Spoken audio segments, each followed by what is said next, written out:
Katika soka la Tanzania kila msimu huja na simulizi yake. Safari hii macho na masikio ya mashabiki yameelekezwa kwa mabingwa wa Kariakoo, Young African Sports Club na Simba Sports Club, kwa mtazamo miwili tofauti kabisa. Jumapili Yanga wanashuka dimbani katika mechi ya maamuzi ya kufuzu robo fainali. Hakuna nafasi ya makosa. Wanahitaji ushindi, si sare ya mahesabu wala matumaini ya matokeo ya wengine.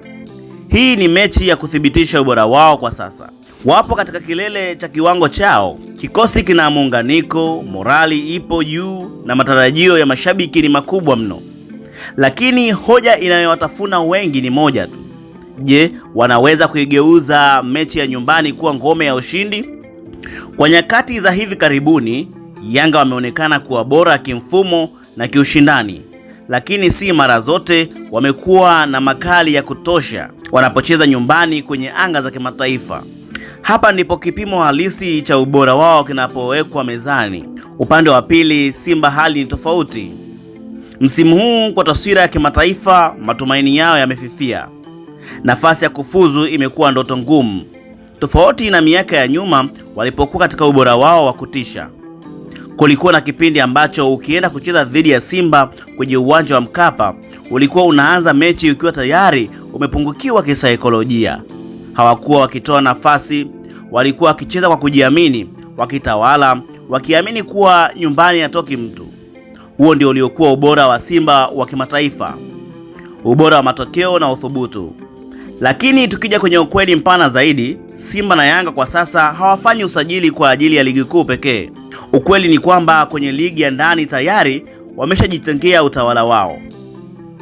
Wanapokutana na timu za kati kama vile Dodoma Jiji, KMC, Namungo na nyinginezo, mara nyingi ni suala la muda tu kabla ya ubora wa kikosi chao haujaamua matokeo.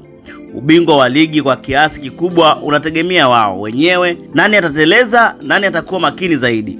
Hapo hakuna mjadala mkubwa wa ushindani wa viwango vilivyolingana. Changamoto halisi ipo kwenye mechi za kimataifa. Hapa ndipo daraja la mchezaji linapopimwa kwa uhalisia.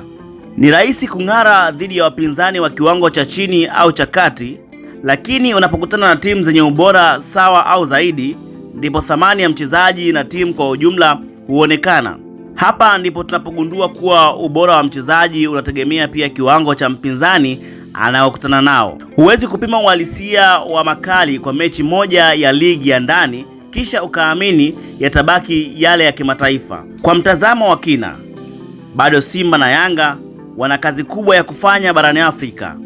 Kwa baadhi ya wachambuzi, Yanga wana changamoto kubwa zaidi kwa sasa kwa sababu matarajio yao ni makubwa mno. Wapo kwenye kile kinachoitwa piki. Wapo kwenye piki yao, lakini wakishindwa kuzitawala mechi zao za nyumbani kimataifa, basi wanajiweka kwenye pressure isiyo ya lazima. Simba kwa upande wao tunajua wazi msimu huu hawapo sawa, lakini kihistoria inatukumbusha kuwa katika ubora wao walikuwa utambulisho wa kipekee nyumbani. Walikuwa wakilazimisha matokeo. Soka ni mchezo wa ushindani wa viwango. Ukifika kimataifa, huna budi kuongeza kasi, nguvu, mbinu, nidhamu ya hali ya juu. Huwezi kuishi kwa jina, huwezi kuishi kwa historia, huwezi kuishi kwa utawala wa ligi ya ndani. Unahitaji udhibiti wa dakika 90, akili ya ushindani na uwezo wa kubadili presha kuwa matokeo. Jumapili Yanga anapocheza mechi yao ya maamuzi, hawachezi tu kwa ajili ya pointi 3. Wanacheza kuthibitisha kuwa wao ni bora na ubora wa ndani unaweza kubeba heshima ya kimataifa. Na kwa Simba, huu ni muda wa kutafakari, kujipanga upya na kurejesha ile roho ya zamani iliyowafanya kuwa tishio nyumbani na barani Afrika kwa ujumla. Mwisho wa siku, Kariakoo haitapimwa kwa ubingwa wa ndani tu, bali kwa alama watakayoiacha Afrika, na hapo ndipo hadithi halisi ya ubora huandikwa. Mimi ni Steven Kamil na hii ni Spruce Online TV. Hivyo basi usiache kusubscribe, kulike, comment na kushare ili wa kwanza kupata update na makala.